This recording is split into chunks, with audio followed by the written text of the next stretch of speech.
குருவே சரணம். திருமாங்கல்யம் வாங்குவதற்கு சிறந்த நாட்கள் இருக்குது. இவங்க பொதுவாக என்ன பண்ணுறாங்கன்னா, ஒரு நல்ல நாள் இவங்களே கிளம்பிடுறாங்க. தங்கம் வாங்கலாம், நகை வாங்கலாம், திருமாங்கல்யம் வாங்கலாம் அப்படின்னு எல்லோரும் சேர்ந்து போகிறாங்க. அது குறிப்பிட்ட நட்சத்திரத்தில் வாங்கினால்தான் அந்த திருமாங்கல்யத்துக்கு சக்தி இருக்கும். குறிப்பிட்ட நட்சத்திரங்கள் தான் நம்ம முன்னோர்கள் ஜோதிட சாஸ்திரத்தை சொல்லியிருக்காங்க. இந்த குறிப்பிட்ட நட்சத்திரத்தில் வாங்குங்க, வாங்கி நேராக வீட்டுக்கு எடுத்துகிட்டு போகாதீங்க, ஒரு இறைவன் பாதத்தில் வச்சு அதை பூஜை பண்ணி அதை கொண்டே வைங்க.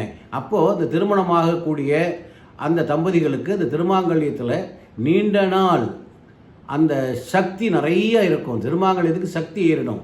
அந்த கணவன் ரொம்ப நாள் சந்தோஷமாக இணை பிரியாமல் வாழ்வாங்க. அது என்னென்ன நாட்கள்னு நான் சொல்கிறேன், முடிஞ்சால் குறிப்பு எடுத்து வச்சுங்க.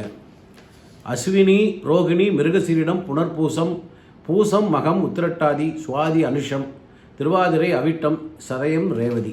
12 நட்சத்திரங்கள். எப்போவுமே நல்ல காரியங்களுக்கு 12 நட்சத்திரங்கள் தான். மொத்தம் 27, 12 தான். மற்றது அசுப நட்சத்திரங்கள்னு பேர். அது சுபகாரியங்களுக்கு உகந்ததல்ல.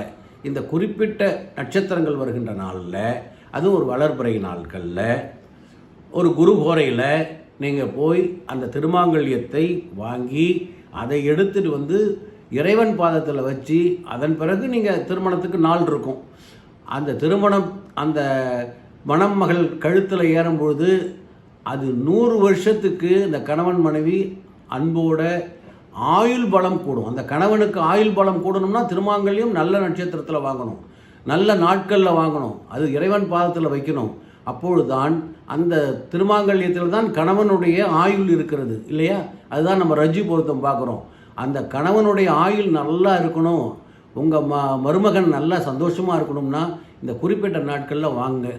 நிறைய பேர் கேட்குறாங்க, நான் நல்ல நாட்கள் குறித்து கொடுக்குறேன், திருமண பொருத்தம் பார்த்து கொடுக்குறேன், திருமணம் ஆகலை, நாள் பட ஆகுது அப்படின்னா அதற்குரிய பரிகாரங்களும் நிறைய பேருக்கு நான் செய்து கொடுக்குறேன். உங்கள் வீட்டில் உள்ள பெண்ணுக்கோ பையனுக்கோ திருமணம் தாமதமாகுன்னா தாராளமாக ஜாதகம் அனுப்புங்க.